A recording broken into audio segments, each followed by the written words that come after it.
안녕하세요, 여러분. 저는 민수라고 합니다. 오늘은 진짜 제 인생에서 가장 황당하고 또 충격적인 이야기를 해볼까 합니다. 말하면서도 이게 맞나 싶지만 들어보시면 아마 저만큼이나 어이없어 하실 거예요. 자, 시작합니다. 어머니 장례식 날이었어요. 하늘도 미쳤는지 비를 미친 듯이 퍼부었고 장례식장은 그야말로 울음바다가 됐죠. 저도 눈물이 그렁그렁한데 아버지는 묵묵히 어머니 영정을 바라보고만 있었습니다. 뭔가 말할 듯 하면서도 결국 아무 말도 안 하더라고요. 그렇게 1년이 지났어요. 어느 날 아버지가 저를 부르더니 진짜 아무렇지도 않게 이러시는 겁니다. 민수야, 나 결혼한다. 뭐라고요?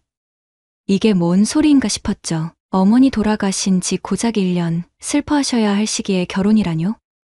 근데 더 어이없는 건 그 옆에 서 있던 여자였습니다. 그녀의 이름은 미영. 긴 머릿결에 또렷한 이목구비, 깊고 맑은 눈동자, 한마디로 예뻤어요. 근데 문제는 나보다 어려 보인다는 거죠. 40대라고 했지만 아무리 봐도 저보다 더 젊어 보였어요. 근데 그보다 더 신경 쓰인 건 이 여자의 분위기였어요. 무슨 속을 다 꿰뚫어 보는 것처럼 날 보는데 그게 되게 묘했습니다. 아버지, 진심이세요?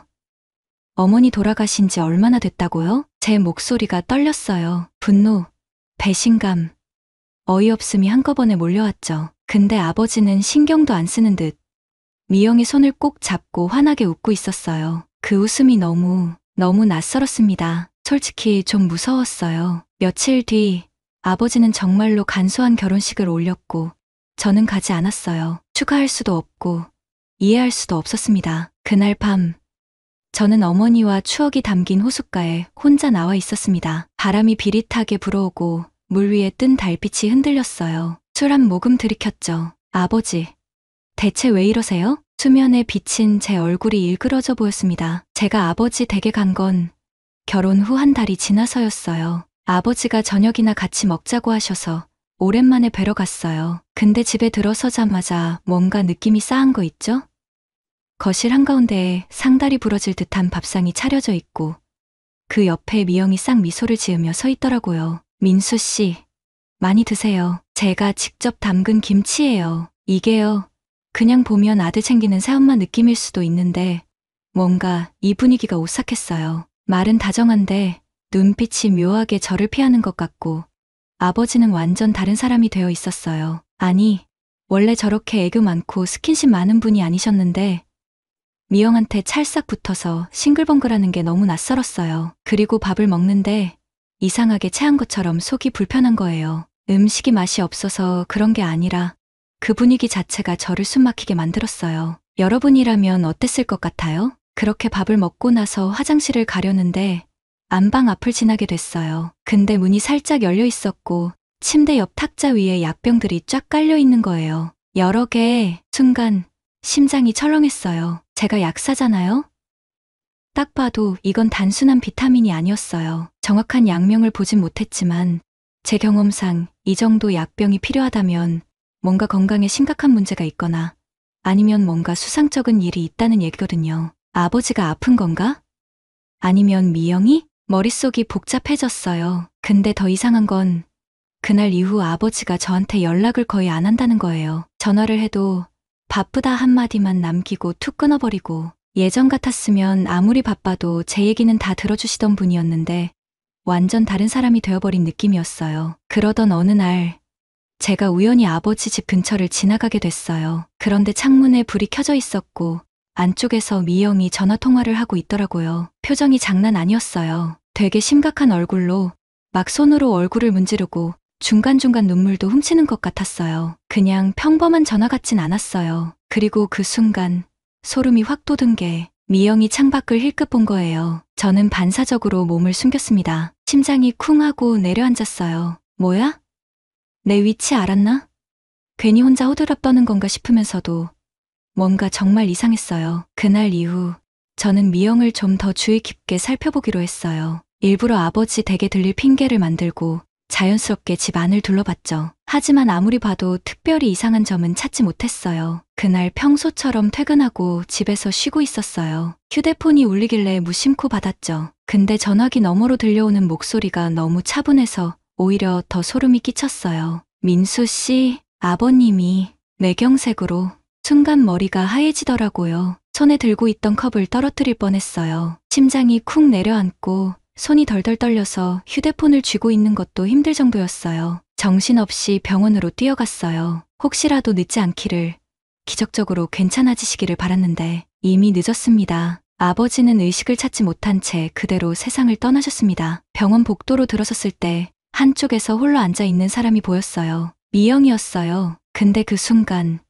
저 사람을 새어머니라고 불러야 할지 아니면 뭐라고 해야 할지 모르겠더라고요. 그녀는 바닥에 주저앉아 있었어요. 온몸이 힘이 풀린 듯한 모습이었어요. 눈이 퉁퉁 부어 있었고 손으로 얼굴을 감싼 채 작은 소리로 흐느끼고 있었어요. 한숨인지 흐느낌인지 모를 소리가 간간히 들려왔죠. 그녀가 고개를 들었을 때 그 눈빛이 너무 아파 보였어요. 정말 진심으로 아버지를 사랑했던 것처럼 보였어요. 계속 혈압약을 드시라고 했는데 어제부터 두통을 호소하셨어요. 그녀는 떨리는 목소리로 말을 이었어요. 한 손으로 입을 가리면서도 울음이 새어나오는 걸 막지 못하고 있었죠. 주위 사람들도 안타까운 눈빛으로 그녀를 바라봤어요. 저는 그 모습을 보면서도 마음 한편이 묘했어요. 정말 이토록 슬퍼하는 게 맞는데, 그런데도 뭔가 이상하다는 생각이 지워지지 않았어요. 장례식장에는 많은 사람들이 찾아왔어요. 미영은 하루 종일 울고 또 울었어요. 사람들 앞에서는 애써 담담한 척하다가도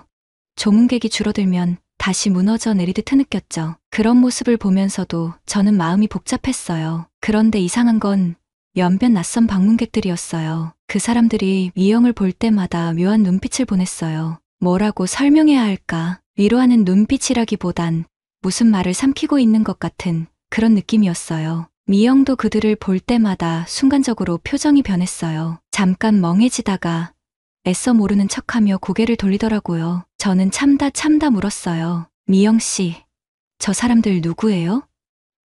아버지 아시는 분들이에요? 그녀가 눈을 피하며 답했어요. 오래전 아는 분들이에요.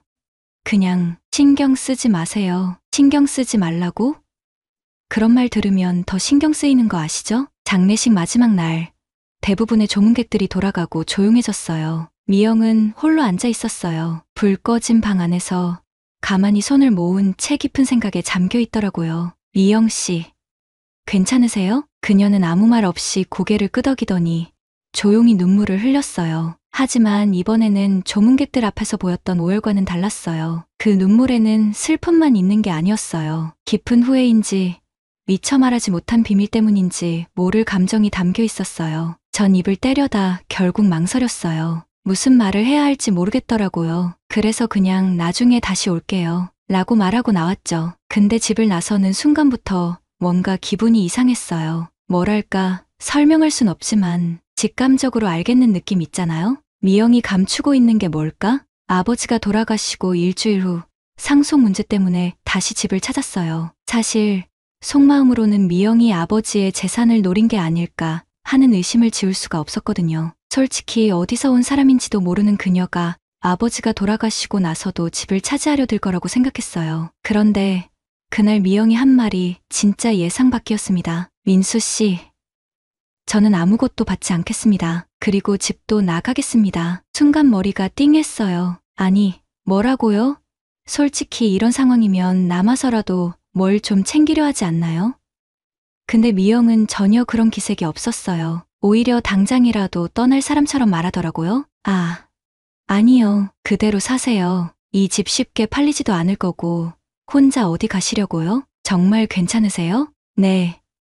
집도 관리해야 하니까요. 그냥 그대로 사세요. 미영은 안도하는 듯 했지만 갑자기 결연한 눈빛으로 날 바라보며 입을 열었습니다.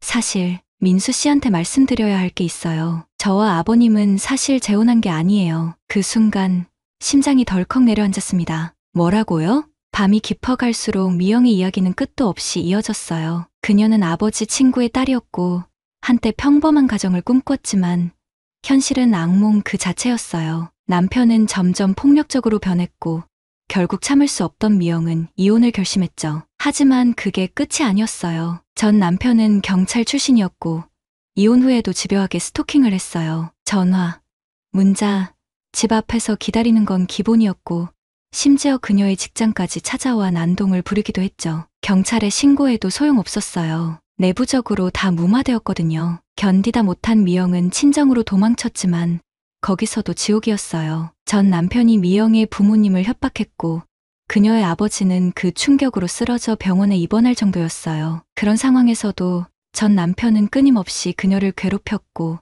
결국 미영은 아무 곳에서도 편히 숨 쉴 수 없는 처지가 돼버렸죠. 그때 민수 씨 아버지께서 나섰어요. 어릴 적부터 알고 지내던 사이였던 저를 돕기 위해 데려왔고 미영이 눈에서 눈물이 툭 떨어졌어요. 그녀는 떨리는 손으로 소매를 걷었고 거기에 남겨진 흉터들이 드러났습니다. 이건 뜨거운 다리미로, 이건 깨진 술병으로. 순간 숨이 턱 막혔어요. 미영은 계속해서 이야기를 이어갔습니다. 아버님은 모든 사람들에게 우리가 결혼했다고 말씀하셨어요. 그래야 제 전 남편이 접근하지 못할 거라고요. 2년 반 동안 저는 거의 집 밖에도 못 나갔어요. 밤마다 악몽에 시달리면서 그녀의 이야기를 듣는데 갑자기 아버지 방에서 발견한 일기장이 떠올랐어요. 거기에는 똑같은 문장이 반복해서 적혀 있었거든요. 어떻게든 그녀를 지켜야 한다. 미영은 말을 이었습니다. 다행히 6개월 전에 그 사람이 음주운전 사고로 사망했다는 소식을 들었어요. 이제야 안심하고 살 수 있겠다 싶었는데 아버님이. 그녀의 말을 듣는데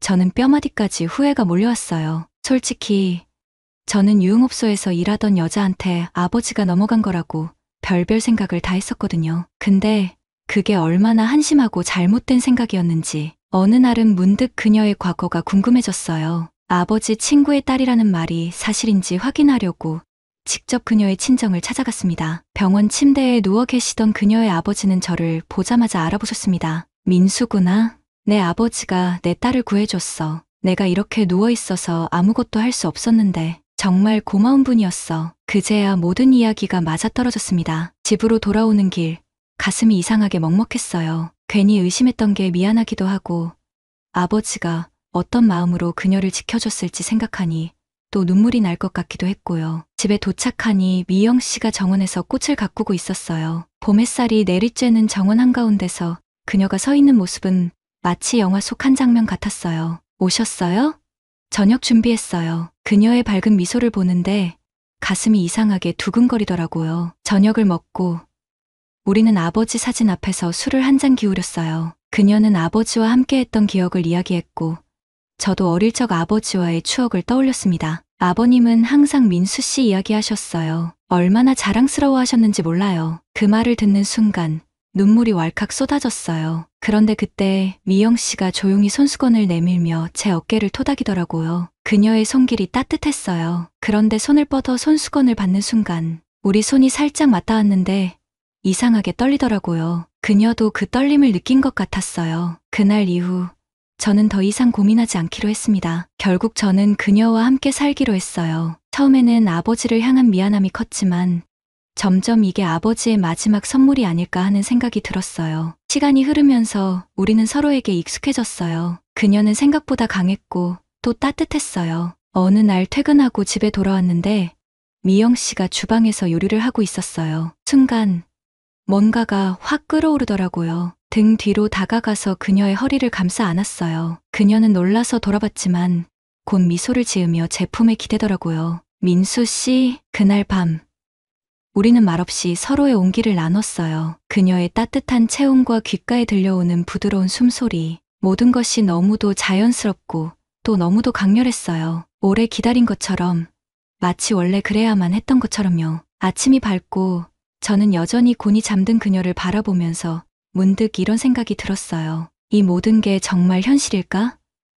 그런데 그녀의 따뜻한 체온이 제 옆에서 분명히 느껴졌어요. 꿈이 아니었어요. 내일이면 아버지의 일축이에요. 오늘 아침 저는 조용히 집을 나와 보석가게에 들렀습니다. 화려하지 않고 심플하지만 단단한 반지를 하나 골랐어요. 미영 씨가 좋아할 것 같았거든요. 아버지, 저 이번에 미영 씨에게 프로포즈 할게요. 제가 지킬 테니 걱정 마세요. 아버지의 위패 앞에서 조용히 맹세했습니다. 남들이 보면 평범하지 않은 사랑일 수도 있어요. 하지만 제게는 그 어떤 것보다도 진실된 감정이에요. 그리고 저는 그 감정을 지켜나갈 겁니다. 이제 아버지의 마지막 선물은 저의 영원한 사랑이 되었습니다.